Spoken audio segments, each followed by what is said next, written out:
Dr. Helen Reyes handed me the donor match notification in her office at St. Catherine's Medical Center. The paper trembled in my hand. Not from the weight. It was just a single sheet. But from what it said, potential donor match identified, Nathan Cross. Compatibility, 98.7%. My daughter's only chance was a near-perfect match with my wife's lover. I'm Dr. James Thornton, Chief of Cardiothoracic Surgery, 48 years old, 20 years at this hospital, 2,413 successful open-heart surgeries. That's what my surgical log says anyway. What it doesn't say is that I was in the middle of number 2,414 when my daughter's life fell apart. It was a Tuesday, November. Portland rain hammering the windows of Operating Room 3. Standard CABG, coronary artery bypass graft. Routine for me. The kind of procedure I could do with my eyes closed, though I never would. My hands were inside a 63-year-old man's chest cavity, suturing the final bypass. 23 minutes ahead of schedule. Looking good, Dr. Thornton. That was Tom Bradford, my surgical assistant. 15 years we've worked together. He knows when to talk and when to shut up. The OR was quiet except for the monitors. Steady beeps. The kind of rhythm that tells you everything's going exactly right. I was closing the chest. Standard procedure. Counting down to that moment when you step back and know you've given someone more years with their family. That's why I do this. I fix broken hearts for a living. It's what I was meant to do. It's who I am. Tom's phone buzzed on the instrument tray. Against protocol, but Tom never breaks protocol unless it's important. He glanced at it. His face went white. He looked up at me and said my daughter's name. In the OR, that's not how you deliver news. That's how you deliver catastrophe. What? My hands didn't stop moving. Surgeons don't stop mid-procedure. Training overrides everything. Lily collapsed at school. They're bringing her to the ER. Tom's voice was steady, but I could hear the crack underneath. Now. I closed the patient's chest. My hands were automatic, precise. My brain was somewhere else entirely, trying to calculate what collapsed meant. Dehydration? Stress? She'd been tired lately, but she was 17. Teenagers are always tired. 6 minutes later, I was stripping off my surgical gown. The patient was stable. My team could finish. I was out of the OR, down the corridor, elevator, down 3 floors. The ER was chaos. It always is, but I knew where to look. Bay 7. Helen Reyes was standing outside the curtain. Helen's been my colleague for 30 years. Our kids played together when they were little. She's an oncologist. That's when I knew this wasn't dehydration. James. Helen put her hand on my arm. You need to sit down. I'm fine. What's wrong with Lily? My wife Cassie was already there, standing beside Lily's bed. Lily was unconscious, IV in her arm, monitors beeping, that too fast rhythm that means the body's fighting something it can't see. Her skin was pale. Too pale. I'm a doctor. I notice these things. But she's my daughter, and I've been looking past it for weeks, maybe months. Helen closed the curtain behind us. Privacy curtain. That's what we call it. It's really the bad news curtain. We ran a complete blood panel, Helen said. Her voice had that careful tone doctors use when they're about to wreck your life. Lily's white blood cell count is critically low. Her platelets are almost non-existent. We need to run more tests, but James... The preliminary indicators suggest acute myeloid leukemia. The monitors kept beeping. Cassie made a sound, not quite a gasp, not quite a sob. I couldn't make any sound at all. AML, I repeated. My brain was cataloging facts. Acute, aggressive, requires immediate treatment. Bone marrow transplant, often necessary. Survival rates depend on... She needs a bone marrow transplant, Helen said. Soon, 8 weeks, maybe 10 before her condition becomes critical without one. We'll start chemotherapy to buy time, but the transplant is her best chance. We'll test, Cassie said immediately. James and me, parents are usually good matches, right? Helen nodded. Usually, we'll start the registry process immediately. She pulled out a thick packet of forms, 14 pages, blue hospital letterhead, consent forms, genetic disclosure agreements, HIPAA waivers. The paper had that crisp hospital copy smell, toner and bleached paper. The checkbox grids had raised texture. You could feel them with your fingertip. These forms authorized genetic testing for bone marrow compatibility, Helen explained, handing me a pen. We'll test both of you first. If neither of you is a match, we'll expand the search through the National Registry. I signed, page after page. My signature was steady, surgeon's hands. I didn't read the genetic disclosure section carefully. I should have. The form warned that testing could reveal non-paternity events and other unexpected biological relationships. I signed anyway. Cassie signed too, her hand shaking. She was crying. I wasn't. Not yet. Surgeons compartmentalize. We have to. You can't operate with trembling hands. You can't save lives if you're falling apart. Helen collected the forms. The pages made an authoritative shuffling sound. We'll have results in 3 to 4 days. In the meantime, we're admitting Lily, starting treatment immediately. 3 days, 72 hours. I've waited longer for biopsy results, but those were other people's children, other people's emergencies. This was Lily. I spent those 3 days in 2 places, beside Lily's hospital bed when she was awake, and in the OR when I could force myself to focus on other patients. Tom watched me like a hawk during procedures, making sure my hands stayed steady. They did, mostly. The envelope arrived on day 4, Thursday morning. I was scrubbing in for a 6-hour valve replacement, high-risk procedure, elderly patient, no room for error. Tom met me in the scrub room. Helen sent this to your locker.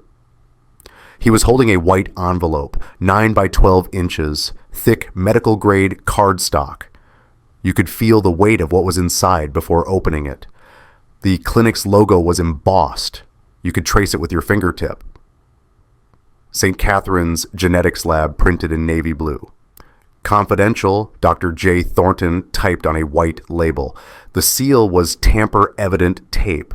Bright red, impossible to miss. Do you want me to... Tom started. No, after the surgery.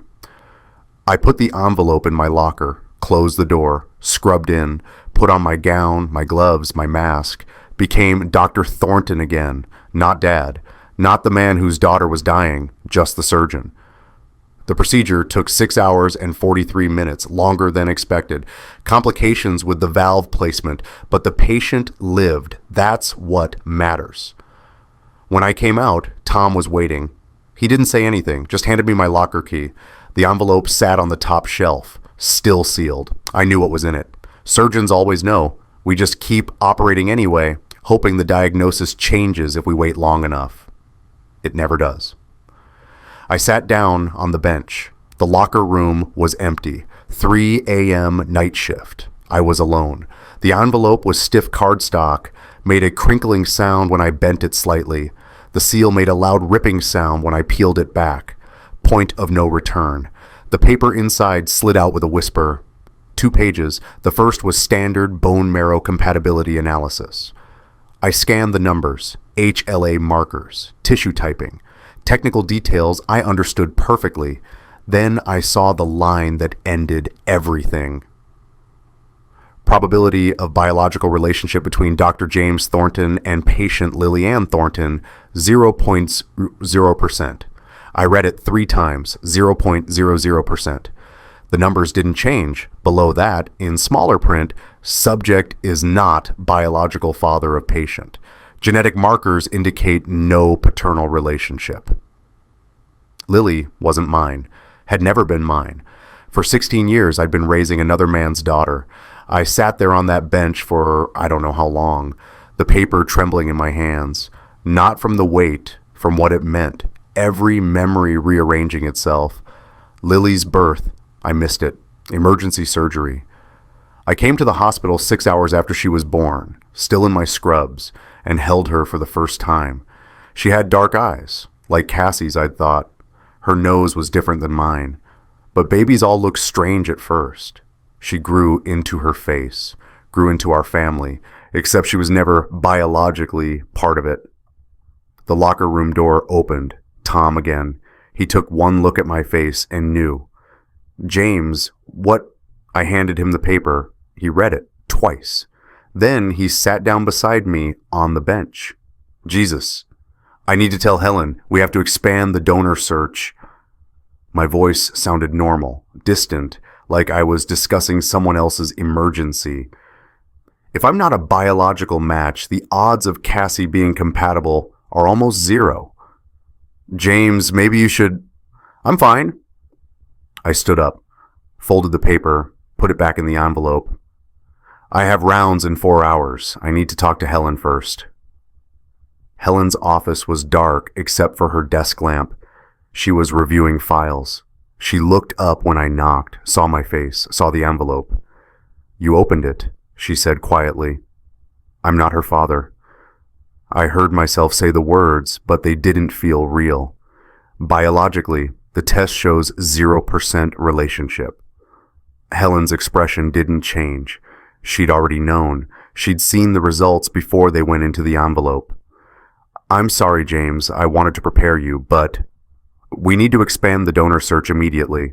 If I'm not a match, Cassie's odds are... James, sit down. I sat. There's something else we need to discuss. Helen folded her hands on her desk. Careful, delicate. When testing reveals non-paternity, I'm required to explore all potential biological relatives who might be suitable donors. That means... She paused. James, I need to ask if there are any other potential biological fathers we should test. The question hung there. You need to ask Cassie, I said. I thought you might want to be present when... No. I stood up. This is a medical question about my daughter's survival. Ask Cassie. Get the name. Test whoever you need to test. I don't care about anything except finding Lily a donor. That was a lie. I cared about everything. But Lily was dying, and my marriage was already dead. I just hadn't buried it yet. I found Cassie in the family waiting room. 3 a.m. She was alone, curled up in one of those uncomfortable plastic chairs hospitals pretend are for sleeping.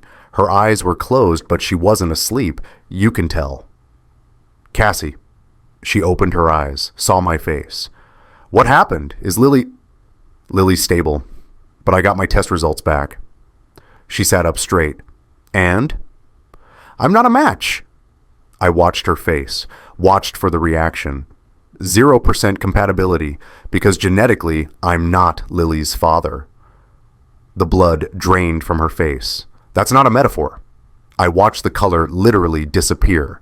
Her mouth opened, closed. No sound came out. Helen needs to know who the biological father is. I continued, my voice clinical, detached. So we can test him as a potential donor. James, I don't want explanations. I don't want apologies. I want a name. My voice was flat, surgeon voice, the one I used to deliver terminal diagnoses. Our daughter is dying. Give me the name. She started crying. It was a mistake. It was a name, Cassie. Nathan. She was shaking. Nathan Cross. The name hit me like a physical blow. Nathan Cross? The pharmaceutical rep? She nodded, tears streaming down her face. Nathan Cross. I'd known him for years, 10 years, maybe more. Cardiogen Solutions. He was their senior director. Sold cardiac medications. Came to the hospital twice a week. Always cheerful, always asking about my family. How's Lily doing, Dr. Thornton? That friendly smile, that firm handshake.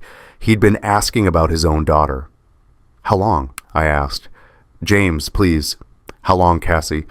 10 years since before Lily was born. We met at a conference. It was supposed to be just 10 years. I repeated it. A decade. Lily's entire life. You've been sleeping with him for Lily's entire life.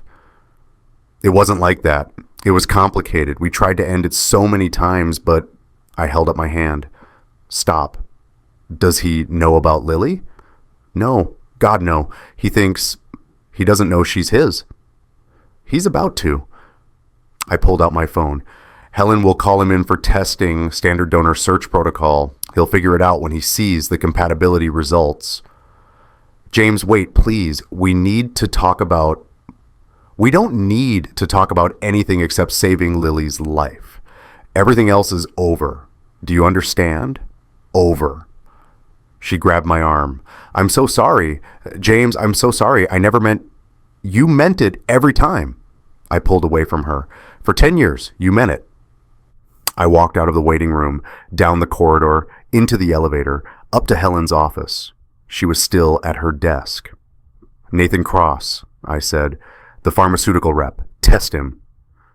Helen's eyes widened slightly. She knew him too. Everyone knew Nathan. Friendly Nathan. Charming Nathan. The guy who brought bagels to morning rounds and remembered everyone's birthdays. I'll call him first thing tomorrow, Helen said quietly. James, I'm fine. How long until we get his results? 72 hours. 3 more days. 3 more days of pretending, of standing beside Cassie at Lily's bedside, of having Nathan Cross walk past me in the hospital corridors, of holding together while everything inside me was in pieces. The results came back on Sunday. Helen called me to her office. Same desk, same lamp, different envelope. This one wasn't addressed to me. It was addressed to potential donor Nathan Cross. Helen placed it on her desk between us. James, before I show you this, I want you to understand what it means. If Nathan is a match, and I mean a strong match, we'll need his consent for donation. That means he'll find out about Lily, about the biological relationship. Just tell me, is he a match? She opened the envelope, slid the paper across her desk to me. Nathan Cross, HLA compatibility, 98.7%. Biological father probability, 99.97%. 98.7%. Near perfect. He's her father, I said. The words tasted like rust in my mouth. Biologically, yes. And he's her best chance. Her only realistic chance, Helen corrected gently. Matches this strong are extremely rare. We could search the National Registry for months and not find anything close to this. I stared at the numbers. 98.7%. The universe's cruel joke. The man who destroyed my family was the only one who could save my daughter. You need to ask him, Helen said, before we go through official channels. This is delicate. Nathan will need to understand what he's agreeing to, what it means. Does he know? Not yet. He thinks this is routine donor screening. I laughed. It came out harsh, bitter. So I get to be the one to tell Nathan Cross that he's been a father for 16 years and didn't know it. James. And then I get to beg him to save her life. Before we go on, if you've ever questioned whether you're enough as a parent, whether you're doing it right, whether love is enough when everything else feels broken, just type enough in the comments. You're not alone in that fear. None of us are. I had to beg the man who destroyed my family to save my daughter's life. The hospital chapel is technically non-denominational. Rows of simple wooden pews. Stained glass that doesn't depict anything religious, just abstract colors. A quiet place where families go to pray or break down or both. I found Cassie there 2 days after Nathan's test results came back. She was sitting in the front pew, head in her hands. 2 other families were scattered in the back rows, praying. The chaplain was at the altar arranging flowers. I sat down beside her, not close, a foot of space between us. That space felt like miles. We need to talk, I said quietly. She looked up. Her eyes were red.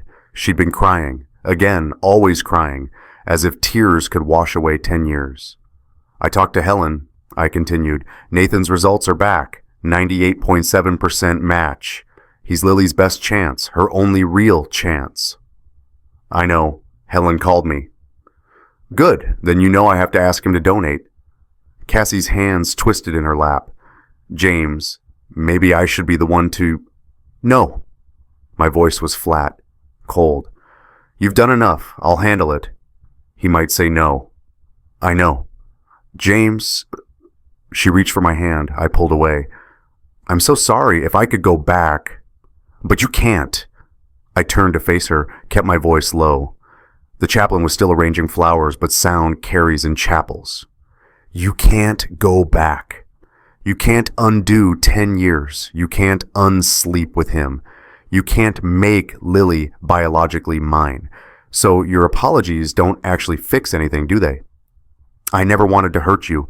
I laughed, bitter, quiet. You didn't want to hurt me, but you did it anyway. For 10 years, every conference, every late night at the hospital, every time Nathan walked past me in the hallway and asked about Lily, our daughter, he'd say, you let me believe the lie. It wasn't supposed to happen. We tried to stop. Multiple times I don't care. I stood up. The pew creaked. I don't care how it started. I don't care how many times you almost stopped. I care about one thing. Saving Lily. Everything else is dead. James, please. Do you know what I was doing the night Lily was born? I pulled my surgical log from my coat pocket. Burgundy leather, 20 years of entries. The binding creaked when I opened it. I keep track of every surgery, every single one. I flipped to November 2009, found the entry. The ink had faded slightly, but I could still read my own handwriting. November 3rd, 2009, emergency CABG, 6-hour procedure. Success. I read it aloud. Missed Lily's birth. Cassie says she understands. I looked at her. I missed my daughter's birth to save a stranger's life, and while I was in that OR, elbows deep in someone else's chest cavity, you were here, having Nathan's baby. She was never my daughter to miss, but I missed her anyway. All of her, for 16 years. Cassie was crying harder now. You were always working. You were never home. I was lonely. You were lonely. I closed the log. The leather was worn smooth from my hands. So you slept with a pharmaceutical rep for 10 years. That's your solution to loneliness? While I was working, while I was building a career to support our family, you were building a relationship with another man. It wasn't just about sex, James. Nathan listened. He saw me. He made me feel, I don't want to hear it. I turned to walk away. Stopped. Turned back. You know what the worst part is? I can't even say I raised another man's daughter. Because I didn't raise her, I was too busy working, too busy saving other people's families to save my own. So you're right, Cassie. I was never home. And you chose him while I was saving lives. She stood up. James, we're done, legally done. I'm filing for divorce as soon as Lily's stable. But right now, I need to go convince your lover to give his bone marrow to save the daughter I've loved for 16 years. The daughter who's biologically his. Do you understand how that feels? Her voice was barely a whisper. I'm sorry. And I'd do it again, she said. I stared at her. What? If I could go back, I'd do it differently, be more careful, not hurt you like this. But Nathan... She looked away. He made me happy, James. You were saving the world. He was seeing me. I walked out of the chapel. I didn't trust myself to say anything else. I found Nathan in the hospital parking garage 3 hours later, underground level near the pharmaceutical rep parking section. He was getting into his car, a black Audi. Nice car. Cardiogen Solutions paid well.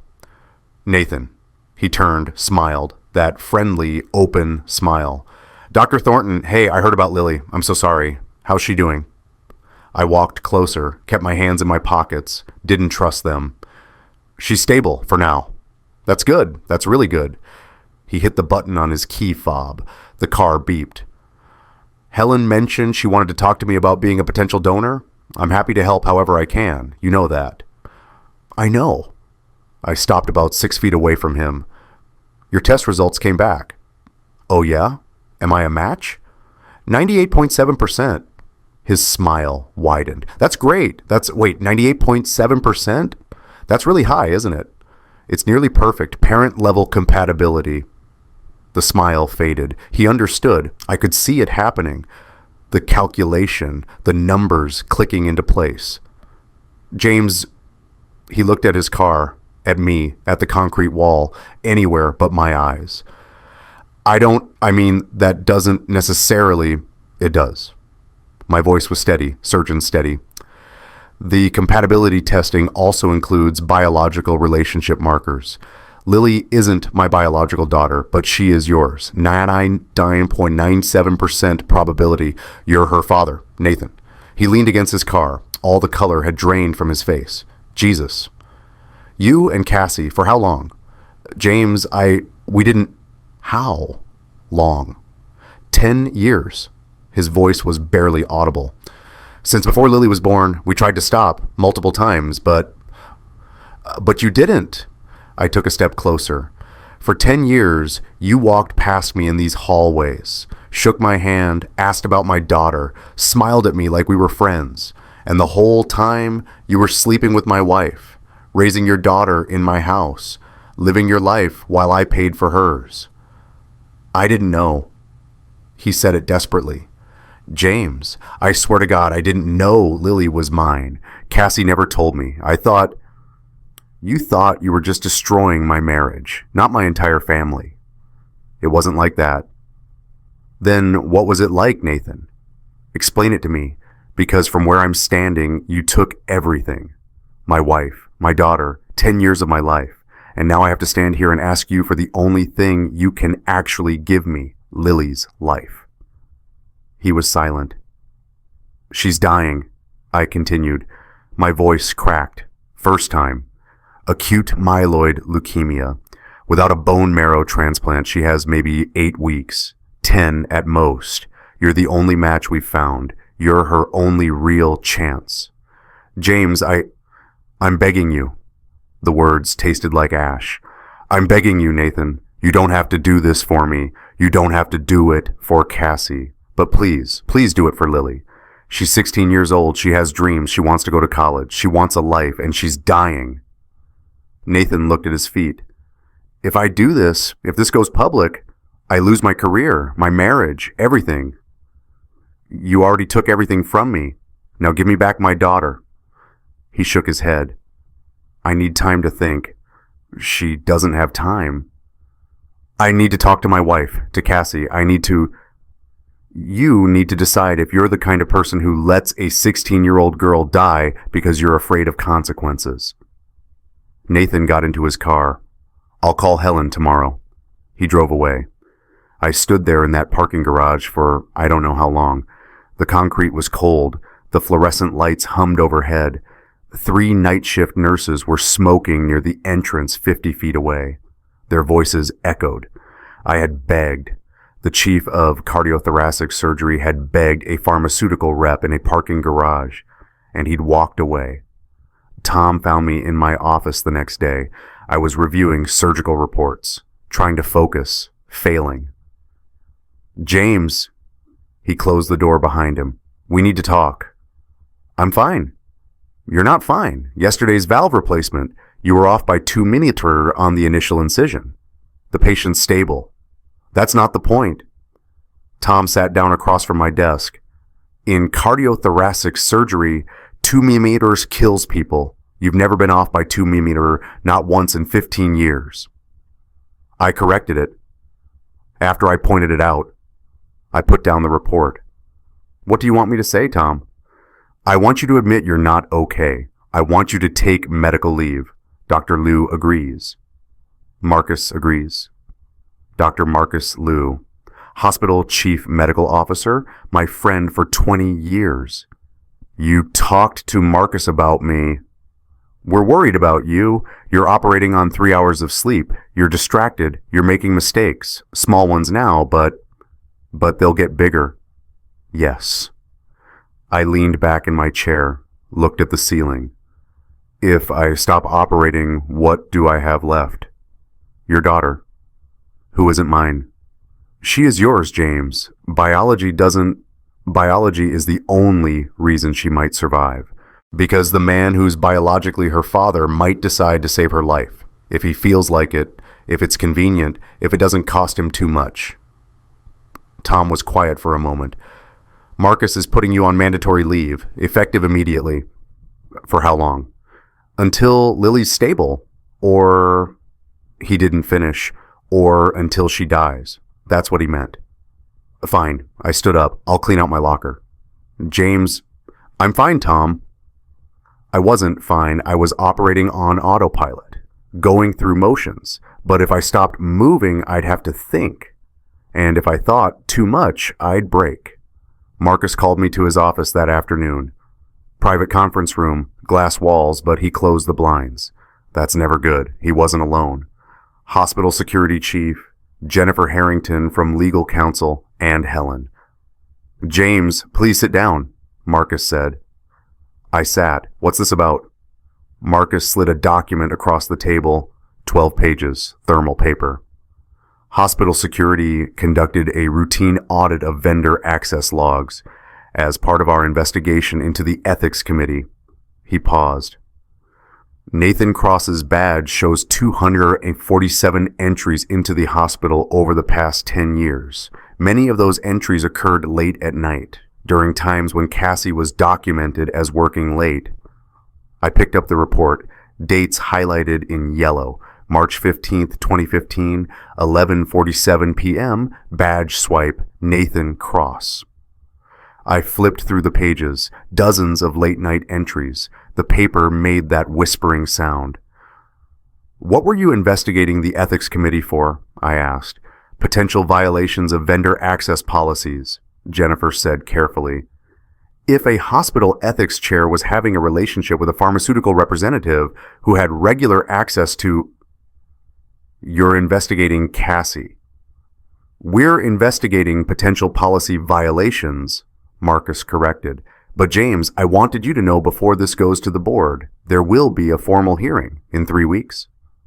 I laughed, couldn't help it. So in 3 weeks, my personal life becomes institutional scandal. I'm sorry. I kept flipping through the pages, found a date I recognized. This one, March 15th, 2015, 11:47 p.m. That was the night of the Pacific Northwest Bioethics Summit. Cassie was a speaker. She told me she was staying overnight at the conference hotel.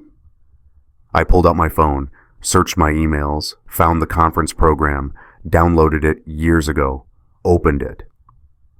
Here, Nathan Cross was also a speaker at that conference. Ethical considerations in pharmaceutical sales. They were both there. Helen leaned forward. James, where were you that night?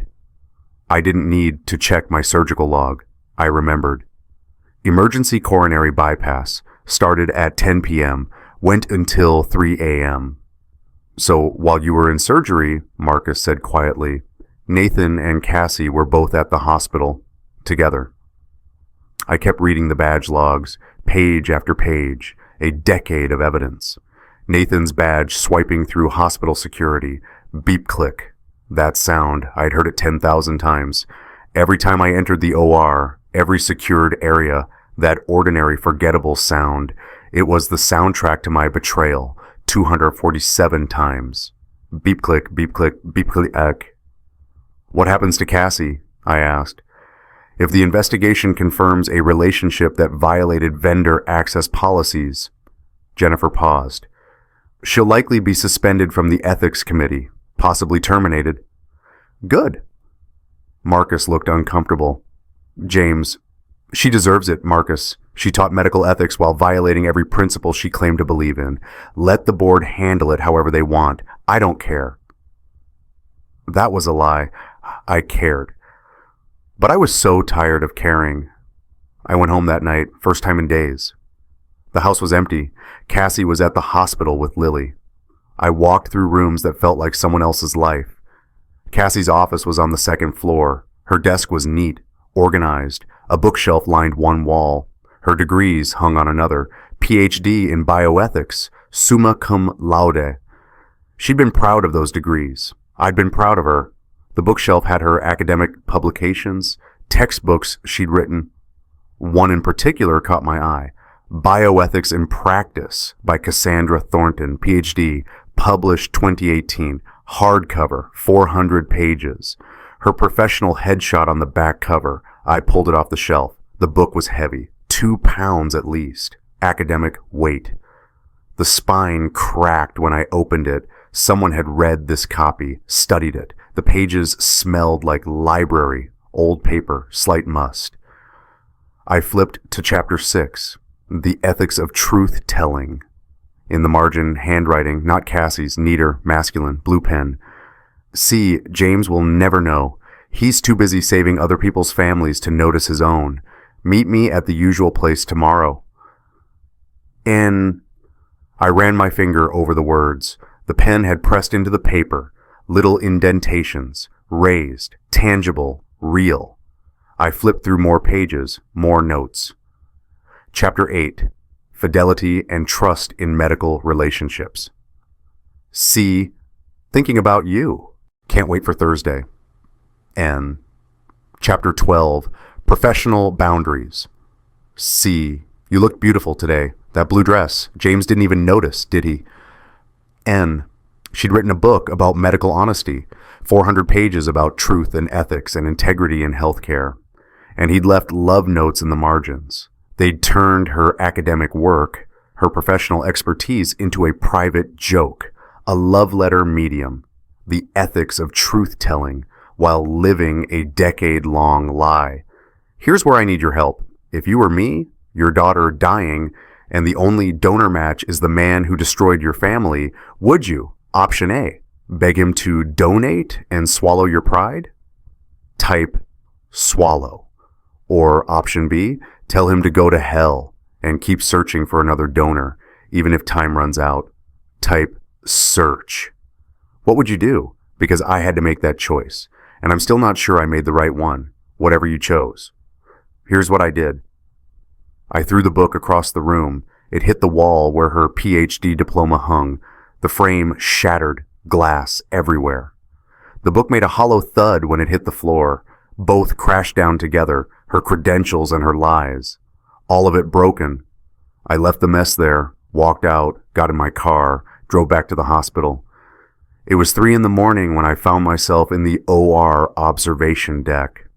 The surgical theater below was dark, empty. 12 seats up here where medical students watch procedures, learn, take notes. I sat in the front row, looked down at the empty operating table. The monitors were dark, the instruments put away. This was where I'd spent my life. 20 years, 2,413 successful surgeries. That's what my log says. I pulled it out, burgundy leather worn smooth. The binding creaked. I opened to the first page, 2005, my first solo cardiac procedure, a 54-year-old woman, mitral valve replacement, success. I flipped through the years, page after page, patients saved, lives extended, families kept together. I found November 3rd, 2009, the day Lily was born. Emergency CABG, 6-hour procedure, success, missed Lily's birth. Cassie says she understands. The ink had faded, but you could still read it. I traced the words with my finger. The paper was slightly raised where my pen had pressed. That sentence, Cassie says she understands. I'd written it like it absolved me, like understanding meant it was okay. But Cassie didn't understand. She'd already been sleeping with Nathan for 2 years by then, already pregnant with his child. And I'd missed it all because I was here, in this OR, saving strangers. I kept flipping. 2010, 2011, 2012, surgeries, procedures, success after success. Each entry a moment I wasn't home. Wasn't with Lily. Wasn't noticing that my wife was living a double life. The night of the bioethics summit. Emergency coronary bypass, 10 p.m., 3 a.m., success. While I was saving a life, my wife was with Nathan. Badge swipe at 11:47 p.m. Beep click. They were together while I was elbows deep in someone's chest. I closed the log. The leather smelled old. 20 years of choices I couldn't take back. I fixed broken hearts for a living, 2,413 of them.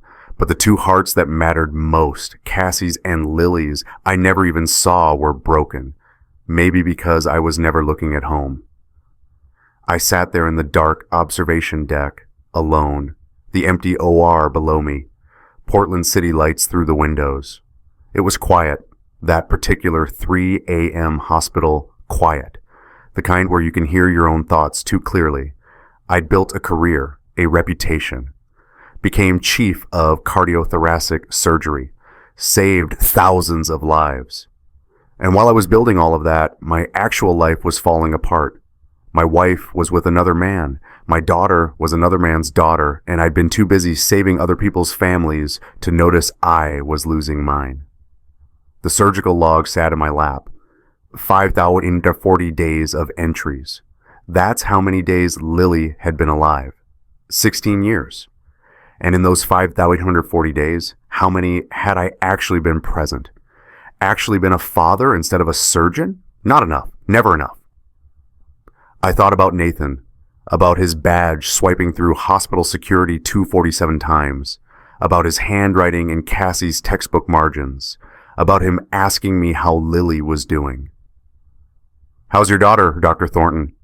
With that friendly smile, that casual concern, he'd been checking on his own child, and I'd never suspected, not once, because I was too busy, too focused, too convinced that working hard was the same as loving well.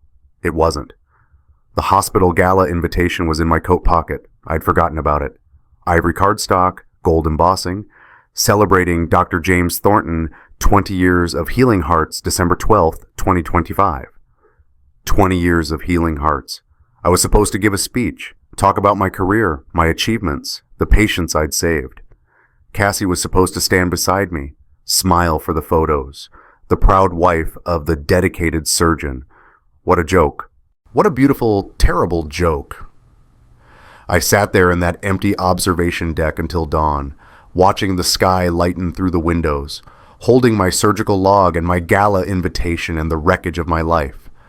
I fix broken hearts for a living. Why couldn't I see mine was broken too? My mother showed up at my apartment 3 days later. I hadn't called her. Tom must have.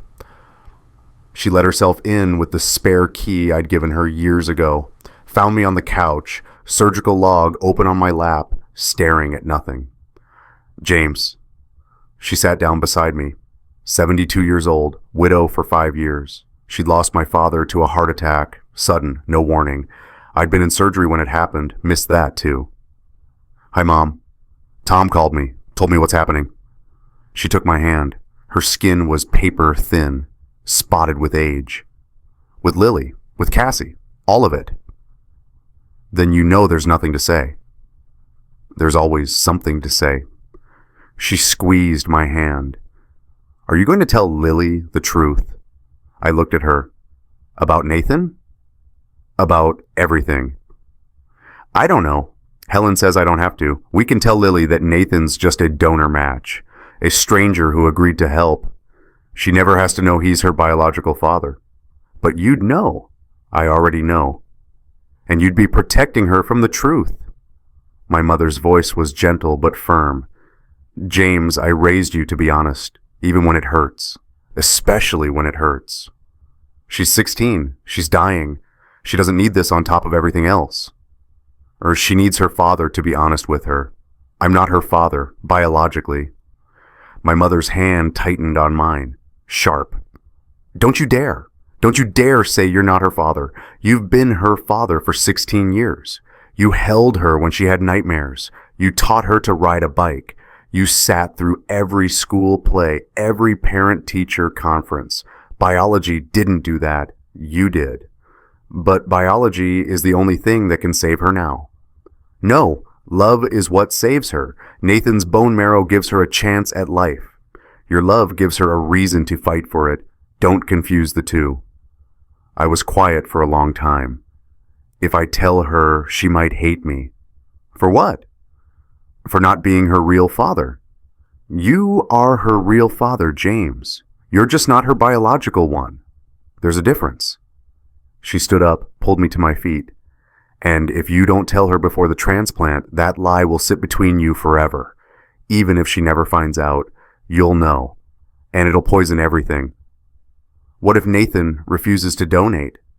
Then you deal with that, but first you tell Lily the truth. Not because it's easy, because it's right. She was right. I knew she was right. But that didn't make it easier. I went to Tom's house that evening. He answered the door, took one look at my face, and let me in without a word. We sat in his kitchen. He poured 2 glasses of whiskey. We didn't toast, just drank. "I'm going to tell Lily," I said finally. "About Nathan?" "About everything, the DNA test, the affair, that Nathan's her biological father and her only real chance for survival." Tom nodded slowly. "When?" "Tomorrow, before Nathan makes his final decision. She deserves to know." "Marcus will support you, whatever you decide to do." He refilled my glass. "We all will. Even if Nathan refuses and I have to watch my daughter die, knowing I could have kept the lie and maybe..." "James, stop. You can't control what Nathan does. You can only control what you do. And telling Lily the truth? That's the right thing." "Since when does doing the right thing feel this terrible?" "Always." Tom's smile was sad. "That's how you know it's right. The easy choice never costs anything, huh?" I called Helen that night. "I'm telling Lily tomorrow about everything." "Are you sure?" "No, but I'm doing it anyway." "Do you want me there?" "Yes, and my mother, and Tom, if he's willing." "We'll be there," Helen said. "James, for what it's worth, I think you're making the right choice." "Then why does it feel like I'm breaking her heart all over again?" "Because you love her, and love makes everything harder, but that's also why you're the only one who can do this." The next morning, I went to Lily's hospital room, private room, ICU, glass walls with privacy curtains. She was sitting up in bed, reading. Her hair was starting to fall out from the chemo. Not in clumps yet, but thinning, noticeably. She'd tied what was left into a small ponytail. She looked up when I came in, smiled. "Dad, you look terrible." "Thanks, sweetheart." "Mom said you've been working too much. Helen said you're on medical leave?" "For a bit. I wanted to spend more time with you." Her smile faded. "That sounds like bad news talk. Am I getting worse?" "No, you're stable. But we need to talk about the donor situation." Helen came in behind me, then Tom, then my mother, Rebecca. Lily looked at all of us and her face went pale. "This is definitely bad news talk. What's wrong?" I sat down on the edge of her bed, pulled out the purple binder I'd been keeping since she was born, her medical records, page after page of documentation, vaccinations, growth charts, school physicals, 16 years of being her father. "Lily, when we started the donor search, both your mom and I got tested first. That's standard procedure. Parents are usually the best matches for bone marrow." She nodded. "But you weren't a match." "No, I wasn't." I opened the binder, found the lab results I'd added. The test showed I had 0% compatibility with you, which was unusual, so the lab ran additional genetic markers. I handed her the paper, the one with the numbers I'd read 1,000 times. She took it, read it. "Probability of biological relationship 0%. She read it out loud, then looked up at me, confused. "I don't understand. What does this mean?" "It means I'm not your biological father, Lily." The room was silent. Even the monitors seemed to quiet. Lily stared at the paper, then at me, then back at the paper. "You're not... What? That's not possible. You're my dad." "I am your dad. I've been your dad for 16 years. But genetically, biologically, I'm not your father." "Then who..." Her voice trailed off. Her hands started shaking. Mom had an affair." "Yes? How long?" I'd promised myself I wouldn't sugarcoat this, wouldn't protect Cassie. 10 years, since before you were born." The paper fell from her hands. 10 years, my whole life. She's been lying my whole life. "Lily, who is he? Who's my biological father?" I pulled out the second paper, the donor match notification, handed it to her. "We tested him. He came back as a 98.7% match. Near perfect. He's your best chance, sweetheart. Maybe your only real chance." She read it. Nathan Cross. That's the pharmaceutical rep? The guy who brings bagels to rounds? Yes. He's my biological father. Yes. She was quiet for 3 full minutes. I counted them. Each second felt like an hour. Helen put her hand on my shoulder. Tom stayed by the door. My mother sat on the other side of the bed. Finally, Lily looked up. Her eyes were red, but she wasn't crying yet. So let me get this straight. You're not my biological dad. Nathan Cross is. And you're asking him to give me his bone marrow so I don't die. Yes. And you've known this for how long? A week. And you're just telling me now? I wanted to tell you when I was sure we had a donor. I didn't want to what? Didn't want to break my heart while I'm already dying? Her voice cracked. Dad, you should have told me immediately. I know, you're right, I'm sorry. She picked up the papers again, read them both. Does Nathan know that he's my father? Yes, I told him. He's considering the donation. Considering? She laughed, bitter, like me. My biological father is considering whether or not to save my life. Lily, he's scared. This would mean... I don't care what it means for him. She was crying now. I'm 16, I have leukemia, I'm losing my hair, and now I find out my entire life is a lie. My dad isn't my dad. My mom's been cheating for longer than I've been alive, and the man who's actually my father is thinking about whether saving my life is convenient for him. I know, sweetheart. I'm so sorry. Stop apologizing. She threw the papers at me. They scattered across the bed. You didn't do anything wrong. Mom did. Nathan did. Not you. Lily, so Nathan Cross is my biological father? She said it again, like she was trying to make it real. And you're what? Just the guy who raised me? I'm your father. Biology doesn't change that. But it does change things, doesn't it? It changes everything. She looked at me, really looked at me. Dad, you're still my dad, right? The question hung there. My mother squeezed my hand. Helen was crying quietly. Tom had turned away, facing the wall. Yes, I said. My voice broke completely. Lily, yes, I will always be your dad. Always. Biology doesn't change 16 years. It doesn't change Tuesday morning pancakes or reading to you when you were scared or showing up at every recital even when I had surgeries scheduled. That's what makes me your dad. Not DNA, not genetics. The fact that I love you. That I've loved you since the moment I held you. That I'll love you until the day I die. She was crying hard now. But I'm not yours, biologically. You're mine in every way that matters. You're my daughter. You've always been my daughter, and you always will be. I took her hand. Lily, I've spent the last week questioning everything. My marriage, my career, my entire life. But the one thing I've never questioned, not for 1 second, is being your father. That's the only thing in my life that's real.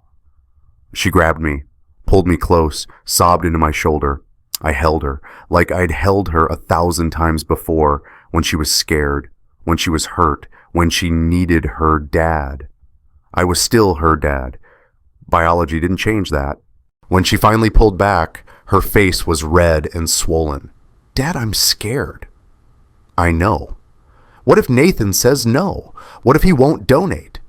Then we keep searching.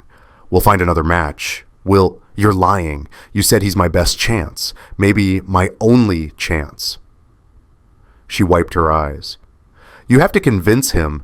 I don't care how. I don't care what it costs. I want to live, Dad. I want to go to college. I want to fall in love. I want a life. Please make him say yes. I'll do everything I can. Promise? I promise.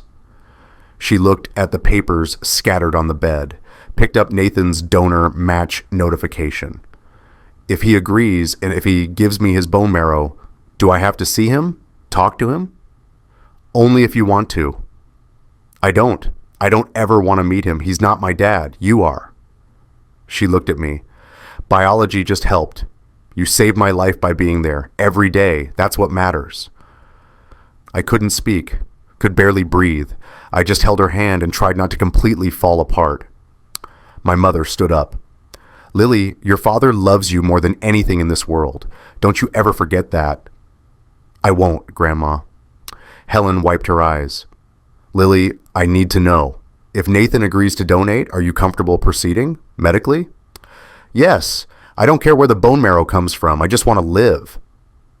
Then we'll make it happen, Helen said. I called Nathan that afternoon. He didn't answer. I left a voicemail. Nathan, it's James. I told Lily everything. She knows you're her biological father. She knows you're her only real match. And she knows you're thinking about whether to save her life. I paused. She's 16 years old. She wants to go to college. She wants a future. She's not asking for a relationship with you. She's not asking you to be her father. I'm her father. She's just asking for a chance to live. That's all. Just a chance.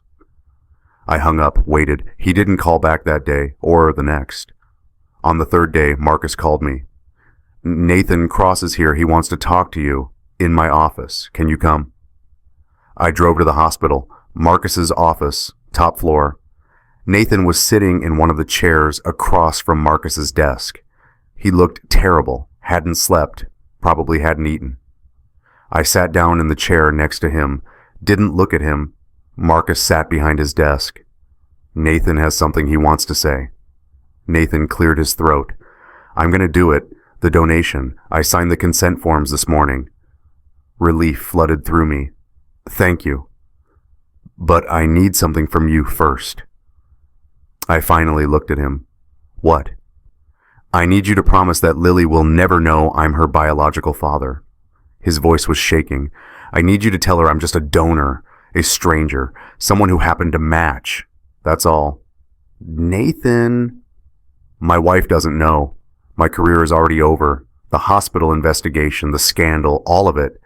But if Lily knows, if this gets out publicly that I have a daughter I didn't know about, I lose everything. My marriage, my reputation, everything. I stared at him. You want me to lie to my daughter. I want you to protect her and me. She doesn't need me, James. You said it yourself. You're her father. Let me give her my bone marrow and disappear, please. Marcus was watching both of us, waiting.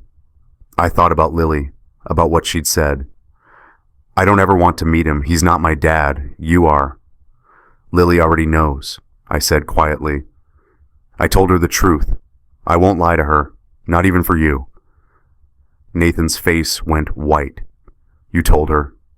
She deserved to know. Jesus, James, do you know what you've done? I've been honest with my daughter. Something you've never been. Nathan stood up, started pacing. If this gets out, it's already out, Nathan. The hospital is investigating Cassie. The board knows. Legal counsel knows. Security has your badge logs. Everyone knows. You can't put this back in the box. He stopped pacing, looked at Marcus. Am I going to lose my vendor access? Marcus nodded. Your badge was deactivated this morning. Cardiogen Solutions has been notified. They're conducting their own internal review. Nathan sat back down, put his head in his hands. I'm ruined. You ruined yourself, I said, no sympathy left. 10 years of lies, 10 years of destroying my family, and now you want me to protect you from the consequences? No. Then why should I donate? Because Lily is a 16-year-old girl who's dying. Because she's your daughter, whether you want to claim her or not. Because for once in your life, you could do something that isn't about you. He was quiet for a long time. Finally, what will you tell Lily about me? The truth. That you're the donor. That you agreed to help. That's all she needs to know. She doesn't want a relationship with you, Nathan. She just wants to live. And what about Cassie? What about her? Are you going to destroy her career too? I leaned forward. Cassie destroyed her own career, just like you destroyed yours. The hospital investigation will determine appropriate consequences. That's not my call, but I'm not protecting either of you anymore. I'm protecting my daughter. That's all I care about. Nathan signed the final donor consent forms that afternoon. Jennifer Harrington, the legal counsel, was present. Nathan signed away all parental rights, agreed to no contact with Lily unless she initiated it, acknowledged that James Thornton was and would remain Lily's legal father. When Nathan signed the last page, Jennifer collected the forms. "Your badge has been deactivated, Mr. Cross. Please return it to security before leaving the building." Nathan pulled the badge from his pocket. That white plastic card with the blue stripe, the one he'd swiped 247 times over 10 years. He handed it to Jennifer. She tried to swipe it through her desk reader. Error tone. Not the beep click I'd heard for years. Just a harsh beep. Invalid. Denied. Nathan was officially cut off. The transplant was scheduled for the following week. 8 hours of preparation. Lily in one operating room, Nathan in another, down the hall. His bone marrow would be harvested, processed, then transplanted into Lily. Helen was leading the procedure, a team of 12. I watched from the observation deck. Tom sat beside me. My mother was in the waiting room with Cassie. They weren't speaking, but they were both there. Hour 1, Nathan's bone marrow harvested, no complications. Hour 3, marrow processed and prepared. Hour 5, transplant begins. The marrow was infused into Lily's bloodstream through an IV. It looked like blood, dark red, life itself flowing into her. Hour 8, procedure complete. Lily stable. Then we waited 14 days for the marrow to engraft, for her body to accept it or reject it. Lily's white blood cell count dropped to almost nothing. That's normal. The chemo had destroyed her immune system. The new marrow had to rebuild it. Day 1, no change. Day 5, no change. Day 9, still nothing. Lily was in isolation, couldn't risk infection. I stayed with her as much as the hospital allowed, read to her, talked to her, held her hand. Day 12, Helen came in with test results. It's working. The marrow is engrafting. Her white blood cell count is starting to climb. Day 14. "She's going to make it, James. The transplant was successful." I cried. For the first time since this started, I cried. Tom hugged me. My mother cried. Even Helen wiped her eyes. Lily was going to live. 3 weeks later, the hospital held its annual gala, the one celebrating my 20 years. I declined the honor, sent a brief statement to be read instead. I've spent 20 years fixing broken hearts, but the heart I should have been protecting all along was at home. I'm grateful for my career, for my colleagues, for every life I've had the privilege to save, but I'm most grateful for my daughter who taught me that biology doesn't define family. Love does. Thank you.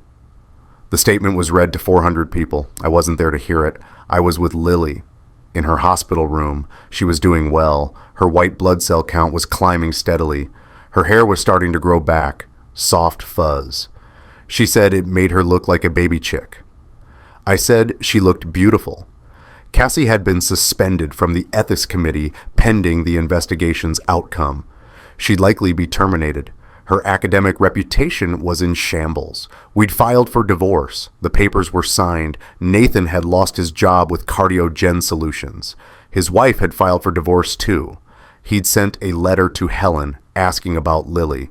Helen asked if I wanted to pass it along. I asked Lily. She said no. The letter sat in Helen's office, unopened by Lily. Maybe one day she'd want to read it, maybe not. That was her choice. 6 weeks post-transplant, Lily was discharged. We went home, just the two of us. Cassie had moved out. The house was quiet. Lily and I redefined what family means. Not who you're born to, but who shows up. Who chooses you? Who stays? If you've built your own chosen family, blood-related or not, I want to hear about them. Tell me in the comments who showed up for you when biology didn't. And if this story moved you, if it made you think about what really makes a parent or a child or a family, subscribe. I tell stories about the moments that break us and the choices that remake us. I'll see you in the next one. 1 year later, the hospital has a healing garden, 3rd floor, accessible to patients and families, Trees, benches, flowers. Portland rain, misting everything with green. Lily and I sat on a bench overlooking the garden. She was 18 now, college-bound, Northwestern University, pre-med. She wanted to be an oncologist, like Helen. Her hair had grown back fully, longer than before. She'd decided to keep it long. A reminder, she said, of survival. We'd brought her medical binder with us, that purple 3-ring binder I'd kept since she was born. Every vaccination, every checkup, every milestone, 16 years of documentation. I'd added a letter to the final page, tucked inside the back cover. I'd written it 6 months ago, but never shown her. Lily, biology didn't make you my daughter. Love did. This binder is proof. 5,140 days of showing up. That's what fathers do. That's what I'll keep doing. Dad.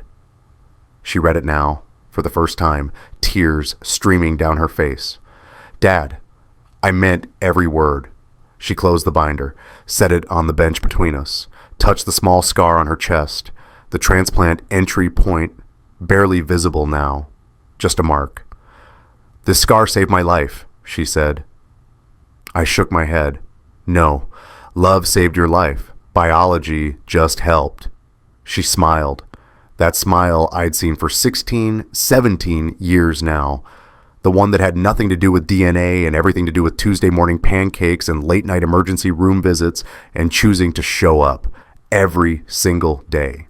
That's what makes a father. Not the DNA you share, not the biology, the showing up, the choosing, the staying. I fix broken hearts for a living, but the heart I should have been protecting all along was at home. And now, finally, I am too. Lily leaned her head on my shoulder. We sat there in the garden as Portland rain misted down, healing together, father and daughter, the way we'd always been, the way we'd always be.